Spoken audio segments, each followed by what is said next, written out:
Hey, today's topic is what are you afraid of when it comes to expanding your practice? Let's have a look at what you need to do.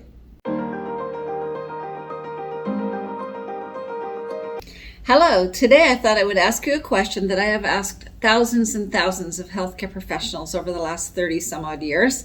And that is, what are you afraid of when I say, do you want to go to the next level? There's a lot of different reasons why you should go to the next level. Like have more fun, have more game, treat more people, make them happy, have a great team, have a bigger team that can really rock, get a bigger location because you outgrew the one you've got. And instead of staying happy with what you've got, but really compromising what you really wanted to go to the next level. So here are some things that you should consider when you are thinking about going to the next level. I have a list of questions. So ask yourself this: do I sink more money into the practice? If I do sink more money into it, will I recoup the investment long before I retire and sell the practice? Do I actually need to expand my premises or delivery space, or is there a better way to configure or utilize what I've got? Should I get an associate? I get asked that a lot. Is it time for me to get an associate? So the next one is, do I have enough business to have an associate and keep them busy? And that's a very valid question and needs to be considered before you go advertising for one. Get one on board, and then you can't keep them busy and they leave you and the patients are going, where's my doctor? Gone. So the next one is, if I were to improve my scheduling and increase my marketing, can I handle it all by myself rather than hiring an associate? How about, am I short-staffed or overstaffed? I get asked that one a lot. There is not a simple yes or no answer. It depends on many different factors, which we go into when I do the practice assessment that I have done with many thousands of healthcare professionals. Here's another one. Is there a better way to utilize my staff's abilities? You never know. Your staff have abilities that sometimes you had no idea that they even knew how to do. Like social media, for instance. This is a very popular one right now, is finding out if your staff have any social media capabilities. And here's another one. Should I increase my fees? So for some professions, that's true, you should. There's some professions where everybody tends to charge under the fee guide instead of charging the fee guide.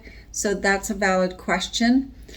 And the next one is, should I cut out most of the discounts I give? What? You're giving discounts? Let's talk about that.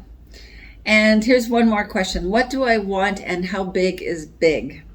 And that's a valid question to ask yourself. These are all valid points, and you need to actually get the data and get the answers to those before you start on the adventure of expanding your practice or going to the next level.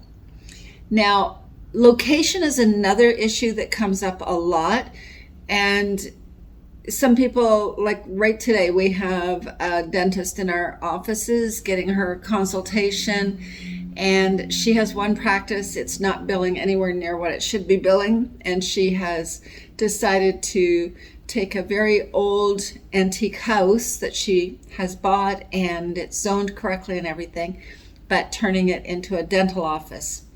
So, is this the right time? I would have said no off the top of my head, because it's going to cost a lot of money to do that, and your practice, her practice is not billing what it should be billing right now. However, factually, she has a whole bunch of money sitting in the bank, and this is actually a good investment for her. But we have two practices we need to work on. We need to get the right design and the right size and everything decided in advance of the building starting to take place for the new practice. But we also need to get the existing practice up and running as a sort of model or template of her skill sets and the protocols and systems and structure that she wants to have in the new practice as well, so that she has two practices running super well.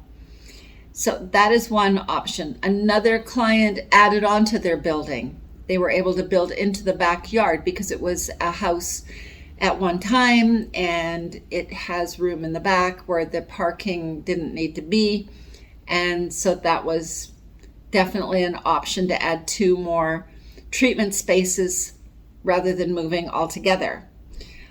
Others have, we have one client that has a parking problem. There's 3 doctors working in the practice, and they are maxed, and they need a 4th. But there is not enough parking space for patients to be seen by that other doctor. And there's no street parking whatsoever anywhere nearby. So the answer has been to negotiate with the neighbor and buy the property and expand the parking lot into that space. There's so many options. I mean, it's just something to think about when you're planning it. What are all the possible scenarios that could solve the problem of not enough space? Sometimes you actually want to consider that first. Are you ready for moving? Are you ready for expanding your space? And do you really need to do that in order to increase your income and reach your goals? Sometimes there are ways to make your practice more efficient, get the staff better trained, get the right systems and structure in place that it runs super efficiently and yet gives patients the awesome care that they deserve to have at the same time. So that's another thing that you should consider, like, is it necessary to even think of that? Another one is with your staffing. Is it a matter of you're overstaffed or are you understaffed? And this is a valid question. I would say that a large percentage of the time, the existing staff are not being properly utilized and are therefore not as efficient as can be. And therefore, in the immediate future, what you need to do is work on that rather than adding another team player to the mix, because that's just going to push it one step further of more inefficiency. So I would say the first answer to that is let's look at what your staff are doing, what their hours are, what can be done with the existing team to improve the practice.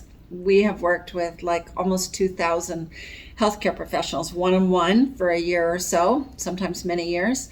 And we have found that very often the staff can be encouraged to be more productive and step up to the plate. Bonus systems help with that. Offering continuing education courses where they learn more and become more efficient. These are all good things that allow you to work with the existing team rather than adding another salary to your already existing and stuffed budget. Okay, good. Another part about expanding and going to the next level is checking your scheduling. A lot of practitioners rely on the staff to know the best ways to do scheduling. Factually, most of them have zero training on this. It's just been on-the-job learning from other people or from themselves, the School of Hard Knocks, trying out things and seeing what works and what doesn't. But they don't even know that there are better ways of scheduling, and there's how to book an ideal day so that you do the,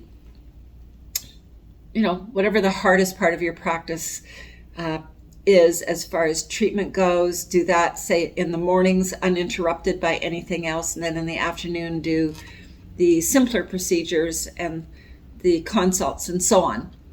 That's one option, but there's an ideal day that's out there for any kind of practitioner. Some people are morning people and they love to get the good stuff done in the morning, and others are afternoon people and the morning needs to be the simple no-brainer stuff. You got to figure that out. Now, the next question is, are you doing enough marketing to go to the next level? It's all very well to say, okay, let's go to the next level. But one of the factors is how much marketing do you need to be doing to drive in the right number of patients in order for your practice to expand. And the last point that I'm going to make is to do with us as a consulting and training company, and that is have a mentor. every top athlete in the world has, I've talked to a few of them, and they have anywhere from 1 to 5 coaches who are experts in some facet of what they're doing. And that really is what we are mentors or coaches to top athletes. We want to help create extraordinary practices and help our clients, reach all the goals that they had or be well on their way with our help, and they know how to do it from there on out. Because that is our philosophy, is to put the practice owner in control of their own practice so they can get on with doing what they love to do, which is treating patients, and the practice runs very smoothly with minimal assistance from them, although they are the boss and you can't abdicate from that when it's your practice. So having a mentor is, how do I grow to the next level? Well, let's have a look and see what needs to be done to go to the next level. You can always give me a call. I have done, I think, 6,000 of these meetings now, maybe a little more. And I've analyzed what needs to be done and what the full potential of the practice would be if all those things were in place. There is no charge for this meeting, no obligation. We just have fun chatting and looking at and pulling apart every aspect of the practice to see how it could be done differently in order to give you your goals and your vision for your practice. So that's all. I just thought I'd throw that in there. And if you liked this talk that I did today, do send it to other people and give me a like and follow us. We do have a channel on YouTube, and watch for our latest ones. Thank you for being with me today, and all the best. And I really hope that I get to meet with you. Bye-bye.